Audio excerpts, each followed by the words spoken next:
could help them. Maybe they don't have access to an attorney. Then health insurance.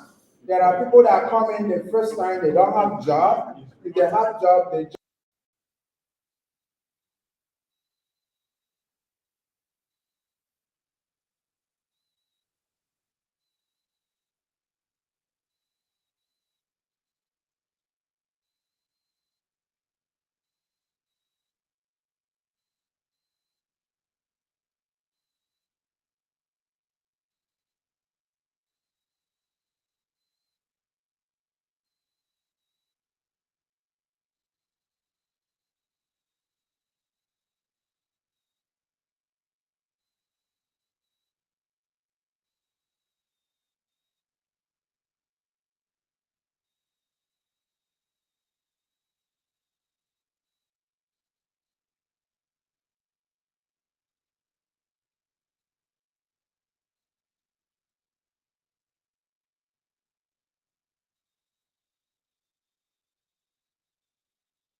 diaspora in the United States of America is imagined as one of the wealthiest, most affluent diaspora groups in North America, both in Nigeria and Canada.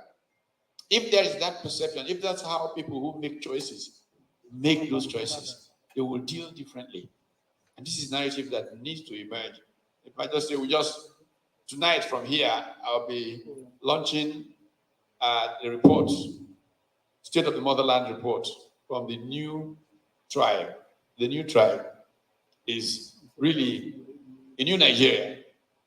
A new Nigeria based on certain values, people who commit to values of personal integrity, of merit, and so on and so forth. And we'll put out a State of the Nation report. There's 14 cohorts. I was saying to some of the doctors here, I'll talk with them. Healthcare cohort has already done so much of what you're talking about in organizing. A cardiologist in Atlanta, Olatidoye, with Aicho, Amerua, and a number of them provide leadership for the healthcare cohort. Then we have infrastructure and all of those. Thank you so much. By the time we project a new view of the African in the world, it will change how the world sees us. Thank you so much, Prof. I'm sorry that I have to interject because of time. Right now, I see the energetic audience. I would like to give the opportunity to ask questions. Please stretch to the question and around what is discussed because of time. So raise your hands and I'm sure someone is going to come with you. So if possible, I would want a lady to ask question first. I said it yesterday that I'm a feminine. I'm a lady. I'm passing feminist. I'm passing my question over. Okay. Thank you very much for giving me the opportunity. Yes, sir. To express my own views. I've been listening to discussions, presentations since yesterday, and I'm really impressed about what is going on. And I discovered that most of our discussions and presentations are centered on products and not on process and not on utilization. We are talking on products all along. And we have not talked about processes involved in reaching or in achieving that our goal, and that goal will be the products and the utilization. These are the three major aspects that ADC will look at: the processes, the products, and the utilization. Thank you so much, Prof. Sorry to interject. It's okay. Question, yeah. Now let me go. Thank you, Prof. Let me ask the beloved. Yesterday, all the discussions about the housing was centered on metropolitan areas, neglecting the rural communities. My question is this: what do you people have for development of housing in rural communities? Thank you. Thank you so much for your question, Prof. If I had £1 for every time I've been asked this question in the last 48 hours, I'd have exactly £10. I was counting every time an individual asked me this question, but I'll start with the pretty much straightforward answer, and I'll break it down maybe in a minute or two. First and foremost, every business has an objective, has market spaces they operate in, have where they desire to gain and retain market share. So the way our organization and other ecosystems we've built around the organization is structured, our markets are in urban centers and semi-urban centers. Now, I mentioned during yesterday's panel discussion that I am personally driving a think tank group that is looking at mass and even social housing, because if you look at the social strata across Nigeria, the middle class is gradually disappearing. Gradually, but gradually disappearing. So what it means is this: 5 years down the line, probably 60 or 70% of Nigerians will not be able to own a home the way it is going. One, the cost of production, inflation moving in GP succession, and you getting salary increments maybe one every 3 or 4 years. So that think tank group is looking at how to galvanize the value chain, because till today, most of our finishing materials for delivering our communities, so whether they are residential districts or mini districts or commercial property, 80% of our finishing materials coming through inbound supply chains if we are going to build to standards. So one of the things that think tank intends to do is to see how we could form a long-term partnership with the government, because land administration is still in the hands of the government and it's the most important factor of production. And see how you can we can be able to build affordable houses. And for a certain group, I mentioned this yesterday, your cleaner, your driver, that can never own a home. Then we talk about social housing. How can there be a cross subsidy between us that can buy our houses and those people who can't own their homes? Thank you so much. Thank you so much, Doc. I see you speaking about this with a lot of emotions as well. We all want to make sure that our rural areas are developed. A business has to run still. I was saying, I'm going to take two questions at the same time. Hold on, please. I said, can we get a lady to ask a question? You see, we have been accused of not giving ladies opportunity, and I want to give that opportunity right now. Okay, if no one is ready, please go ahead and give out. Maybe someone will rise up at one point. No problem. Please, very brief. Good afternoon, everyone, and I want to say thank you for the host of this organization. Just as a past said here, I've been here since yesterday. Likewise, I've been here since yesterday, listening to everything you guys have said so beautiful and eloquently. I mean, desirable. Okay, forum of leadership.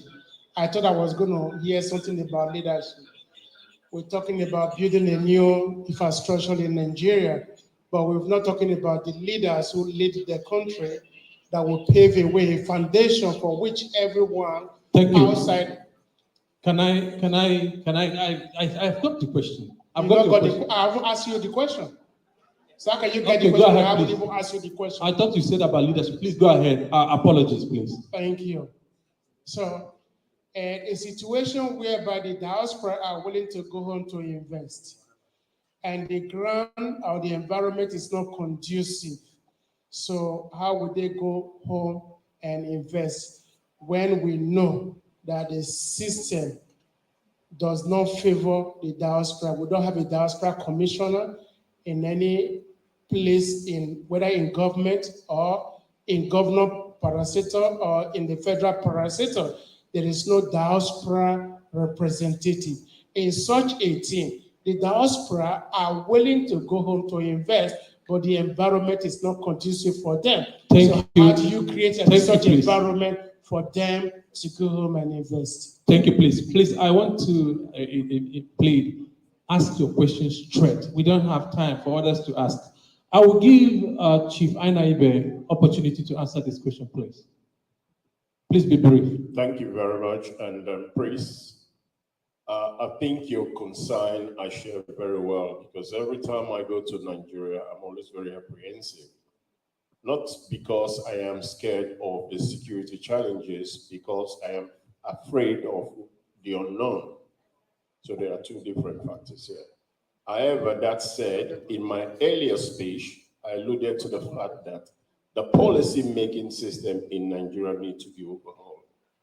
The officials, the leaders.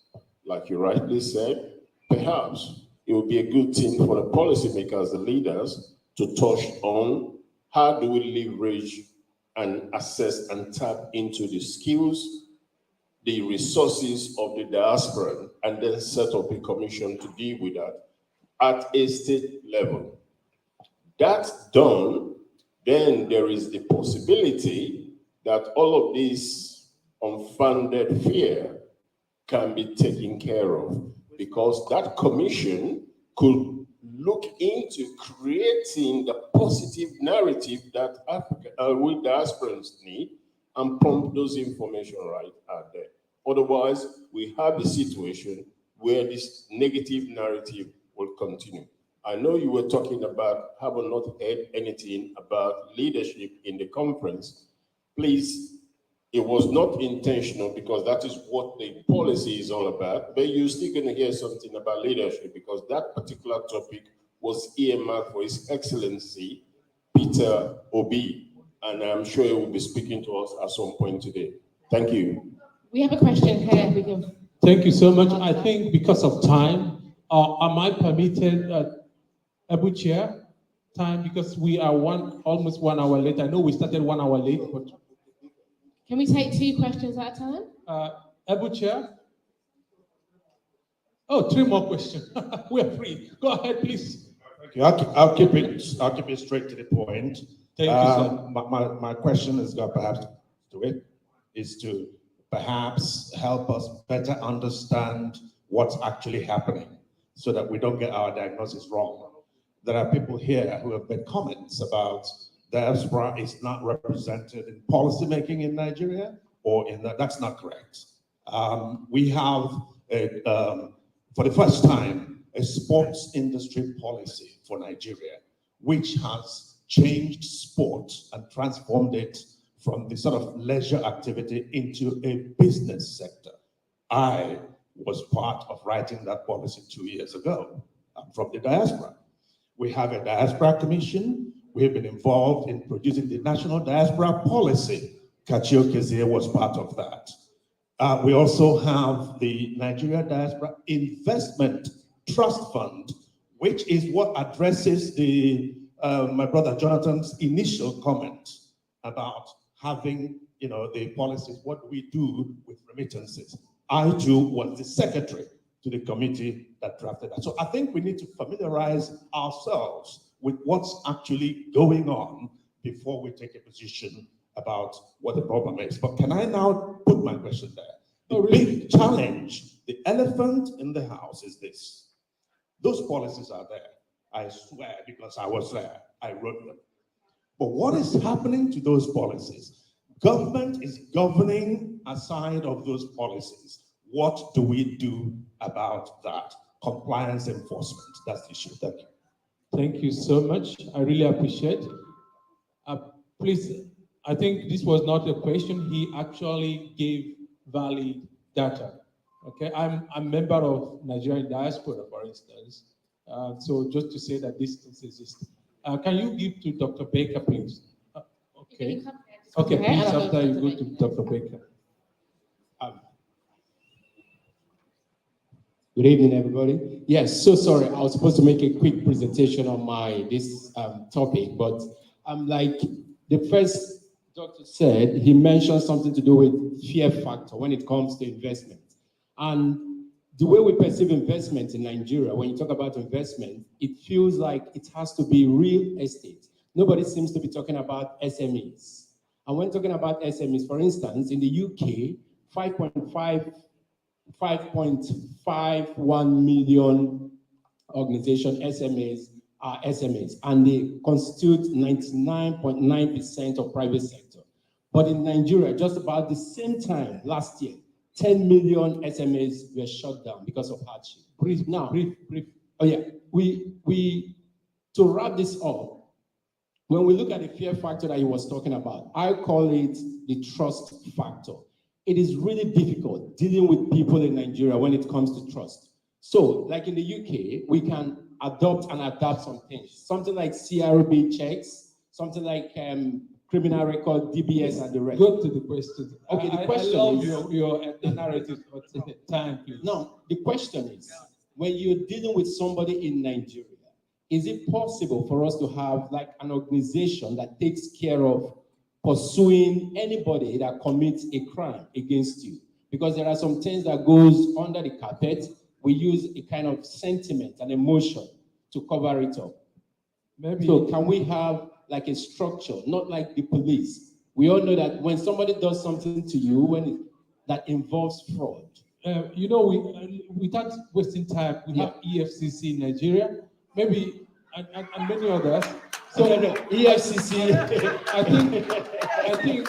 I know we will say have our aspect, but like my brother mentioned, he said these policies are there, maybe implementation of how they work, another thing. But you're asking, do they exist? Yes, even if you create 10, 20, it will only consume our resources and be the same way. So let's pursue making it better. I hope that answers that, so that because of time I could have allowed someone else. Okay. And that answer was not from me, it was somebody that said that here. Dr. Baker. Thank you. Here's the question. Can the diaspora in any way possible improve access to travel to and from Africa, particularly Nigeria? For example, I have here in my hands a document that took me 6 months to receive a visa to travel. To me, if you're going to invest in Africa, then the citizens, the diaspora, must be able to go see their investments. Thank you. This question is captured outright. Prof, please, can you answer this question too? Thank you. Yeah, it's so important. I think that, again, bureaucracy has a very funny mindset. People coming to your country are not going to come and take it away or anything. Should make coming and going so very easy for people. I don't understand why the things that happen. But yes, it's so important. At the level of the AU, within Africa, for example, they talk about the kinds of visas that would allow business people to come, go to any country, anytime, and those kinds of considerations will change things. I hope we'll get to that very quickly. Yes, very, very quickly.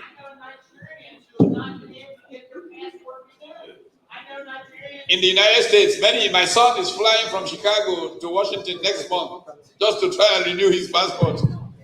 I mean, it's a mess, it's a joke. Okay, yeah, incredible.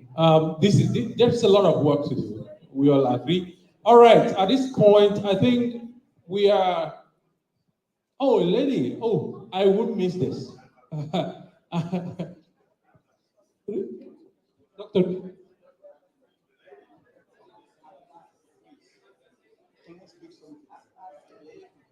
Hey, hello. Please,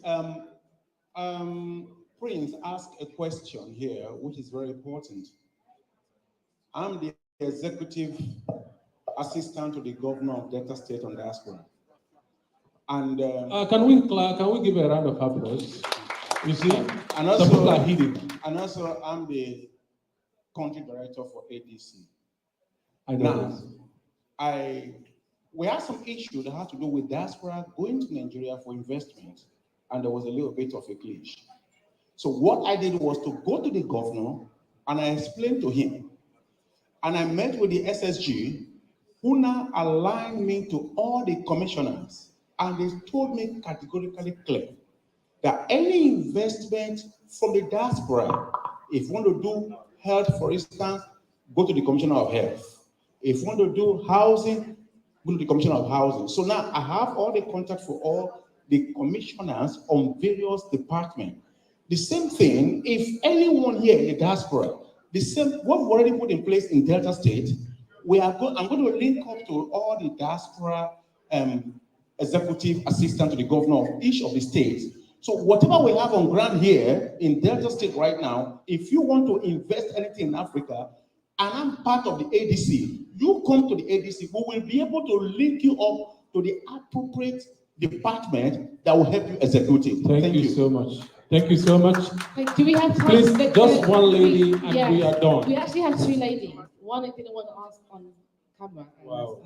And then we be done after that, if that's okay. Okay, please be brief and we close. Thank you. Good evening, everybody. A lot have been said here in regards to security in Nigeria, security in Africa. I am going to ask, particularly regarding Nigeria, because that is the country of my knowledge. Now, what would ADC do for us when it comes to voting?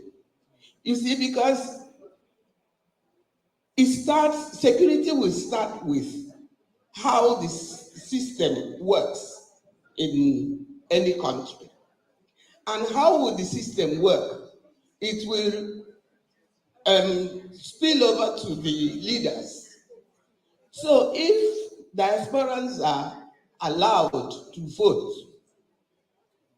obviously we will be able to have an input into how governance is handled in Nigeria, for instance.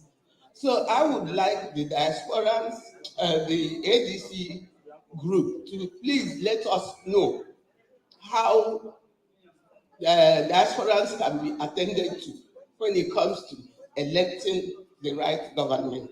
Thank you. Thank you so much. This question goes to the ADC, and I think maybe I can go straight into that one, Chief, if you permit me, since I'm here. All right. Regarding what ADC can do, I would say ADC is a business organization. Our focus is on empowering Africans in diaspora and back home through what we can do in business. That's why this particular conference is focusing on this area. However, every one of us as diasporans have a role to play. I'm a member of NIDO, and I know that it's a push for diaspora voting going on. Even the bill has passed, I think, first reading in Nigeria. So just to give you an idea that this is being worked on by other organizations in diaspora, and some of us are also members. I hope I did justice to your question. All right. Last question, thank you. Thank you for the speeches, and I just want to ask, what is the diaspora doing in eliminating the Japa syndrome by improving employment for the young people in Nigeria? Because that's the essence of the Japa syndrome. If you have a system that's working, there will be no need to get out of it. So how are we retaining our people back home by, doing an overhaul of the whole system to put them in employment and be able to sustain their income?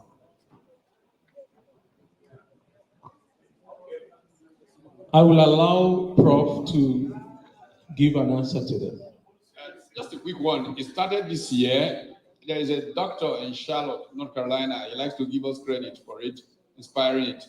But he has now started a call center in Lagos, working for doctors in the United States of America. They're hiring nurses, training them. And when you call a doctor's office in the US, they've had 100 people already. They expect to have up to 1,000 people in Lagos by next year in this particular call center activity. We hope to have more and more of those kinds. Thank you so much, Prof. Please, a round of applause. A round of applause. Before I give the mic to the last panelist to conclude because of time, I want to really re-echo what he said. While I was in Switzerland, I was a member of delegation of Swiss that went to China and India to really monitor how they are pulling their economy. And what we found out is that the diaspora, in fact, every organization the Swiss delegation visited in China and in India, we found out that diasporans were actually the engine behind most of the things you see happening in those countries. Because they go to their country of residence, convince the companies there, and say, we can. And this is where the narrative comes in. Please, if you are here, sorry that I'm taking this time. I just got caught into this question and the answer. Make sure even your kids. Sometimes we are too negative about our country. I was just having that conversation with my wife. Your child, in front of your child, you're talking about how Africa is bad, how everything is dirty, how this and that. And before you know it, your son becomes the managing director of the company next door. And then what does he do? Instead of work hard to bring investment back home, he just says, do what? That dirty country? I don't even want to go there myself, let alone take somebody there. I live here, but we understand that these things can be done by us. Thank you. I now give the mic to you to respond. For me, please. Thank you. I give mic to Chief to answer that your question. I saw that when I just told you EFCC, you are like, which EFCC? Thank you very much, Honorable John. When I said that policies are not available, I stand resolute by that statement, because what becomes a public knowledge becomes an information that is available. If a policy is written in a beautiful crafted languages that the public, or let alone matters affecting diasporans, are not privileged to the diasporans, and it is in the office, then as far as I'm concerned, that department has not done a very good job. So I still stand by that statement when I says the policy has not been articulated to the population, therefore there are no policies. So please, respectfully, I would say those that have written those policies, I applaud you. Perhaps we need to go back to the drawing table and find out how those policies can be made available to public, so the public are able to take advantage of the policies. Thank you so much. Peace. You see, I have time on 47 minutes. This has been engaging, but I'm someone that work with time. I'm incredible. So that we got this far. Thank you all so much. Dr. AJ, Dr. Sally, Professor Pat, Tommy. You see, because this is incredible. Almost 50 seconds, 50 minutes. And Dr. Iyoye and of course, Chief Ainabere, thank you so much for this wonderful session and all the answers that you gave. I feel loaded with a lot of information. And thanks to all of you for all the questions and patience. I really appreciate that you all were engaging. You wanted more, and I'm sorry we have to stop. Thank you so much. Now it's time for pictures, please, and all this. Let's take a picture, please.